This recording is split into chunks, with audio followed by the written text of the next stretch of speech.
Right now, our continuing coverage of that deadly explosion at Minnehaha Academy in Minneapolis. The blast caused part of the school to collapse, killing one person and injuring 9 others. And at this hour, one person is still missing. These pictures give you an idea of just how powerful this explosion was. What had once been one building, as you see on the left, now looks like 2 separate buildings. Throughout the day, authorities updated their search for the missing. Then about 2 hours ago, they confirmed one person who had been buried in the rubble died. And within the last few minutes, Minnehaha Academy confirmed the victim's identity as Ruth Berg. She had worked at the school for 17 years. We have more on the victims, the injured, as well as survivors and those who came to their rescue as part of our team coverage tonight from the scene. And we begin with the latest with Lauren Lemanchek. Lauren? Well, Randy, as you just mentioned, the school confirming that Ruth Berg, a longtime employee here, has died. We have confirmed through someone's family that an 81-year-old custodian, his family confirms he is still missing and has not been heard from. Now, crews are still searching for that man, but as you can see, that building is incredibly dangerous, so it's slow going. When we arrived, essentially we just saw a great big hole between where with the 2 buildings. You can see it right here. It's essentially a collapse, and there was a gas leak that was shooting flames out from the north side of the building.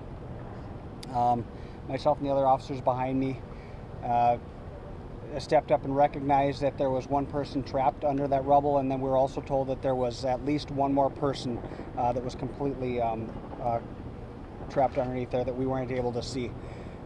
Myself and the other officers were able to try and dismantle some of that wall, break it apart, and eventually unbury the party from there and rescue him.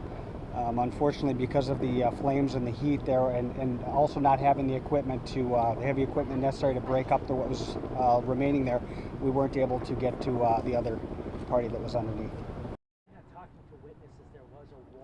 So you heard that dramatic story of the rescue from the first responders. People who were here inside the building also told us their story. Some of them went in to try and help. A number of students inside the building, most of them all accounted for tonight. Walking with a bandaged head, Okay. but alive. Those who made it out counting their blessings. Not everyone escaped. Of the 2 that were missing, we have located one. The victim found buried in the rubble. A search still in progress for one missing person. There are people who are wondering where their loved ones are, and we grieve with them. I felt like we got bombed. Philip Day was on the 2nd floor with his wife and daughter. A staff member warned that she smelled gas, and then It was seconds after they told us everybody to get out that the explosion happened. All the windows in the office we were in blew out. The rubble from the ceiling, everything came tumbling down. Fire officials say a contractor working on the building likely ruptured the gas line leading to the explosion. Several staff members and about a dozen students were inside the building. I just heard a loud explosion. It was so loud that it shook all my insides, really. Students and staff say this school is like a family. We are a very tight-knit community, and so we're encouraging each other and certainly looking to the Lord for peace during this time. Comforting each other, hope fading, but not gone yet. I'm not ready to make that call yet. I still consider it a rescue, and we're going to do our best to try to locate everyone that's unaccounted for. So again tonight, just one person still unaccounted for. Several others are injured, 3 of them critically. A lot of thoughts and prayers here in this tight-knit school community for their recovery. Julie? All right, thank you so much, Lauren.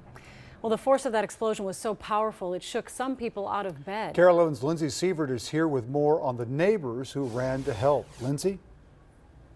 Hi, Randy and Julie. We were on scene pretty quickly where many people on the street described the force of that explosion like a sonic boom, a kaboom they had never heard before in their lives. Now, many of these neighbors could have hidden in their homes, but instead they had a choice. Many ran to help.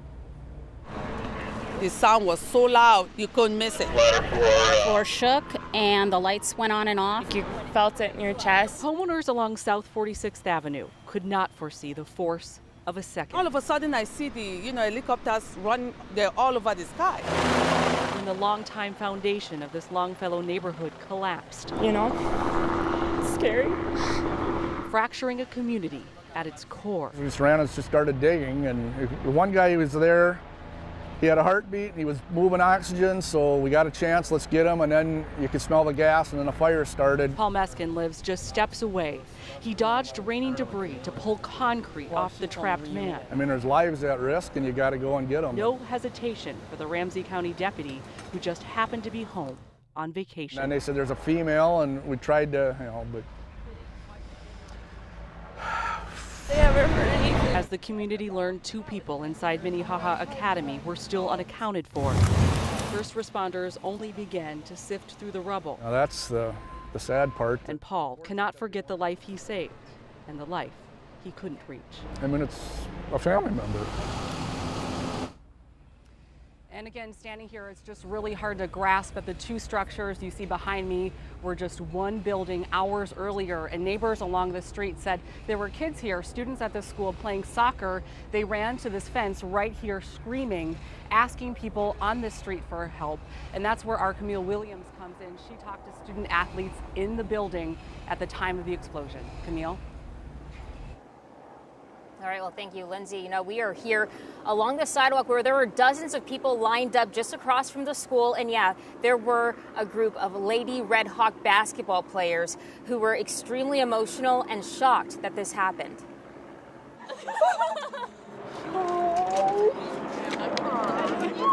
Kayshana Barth hugs her mom tightly. She and her teammates were inside for basketball practice when they heard the explosion. Yeah, we were just in the gym and all of a sudden, like, the lights just went off and then we heard a big, like, boom and then a lot of stuff came, like, falling down. And then, like, our coach, he was just like, you guys have to get out of here right now. You gotta go, you gotta go. Her mom says she's glad her daughter and teammates made it out safely. I don't know, I just had to hurry up and get here. It's okay, I'm fine. Kim Schneider says her son, Sam, was on the soccer field when the explosion happened. The first thing he said was, I think I saw who died, Mom. He said he saw 2 men run out and were yelling gas, gas, and then one he saw turn around and run back in, and right as he ran in, Samuel said it exploded. Hope he's wrong, that nobody died. Well, sadly, as you heard earlier in this newscast, there is one person confirmed dead, Ruth Berg.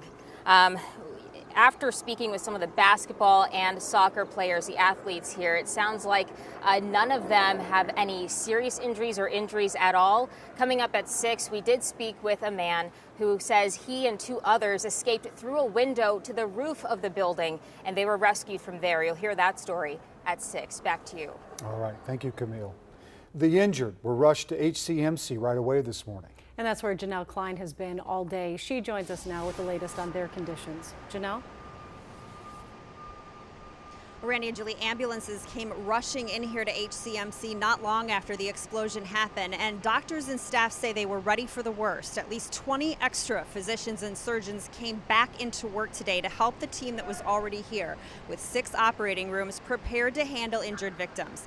9 people total were brought here today, including 5 that have now been released. The other 4 are still here. 3 in satisfactory condition and 1 person is in critical condition. Their care is all part of a plan the HCMC staff knows well, since they practice for situations like this several times a year. Disaster drills, they say today, made all their operations go very smoothly. My thoughts were that it was, really going to be bad. Everybody kind of goes into full speed, all hands on deck. Everybody did a tremendous job today. Well, that crisis plan was not confined to the hospital and emergency room here in HCMC. In addition to the staff treating victims here, they also had physicians out at the scene. So a very comprehensive emergency plan, Randy and Julie, by the medical personnel here at HCMC. And happy to hear it's now just 1 person in critical condition versus the 3 we'd heard a little bit earlier this afternoon. All right, thank you, Janelle.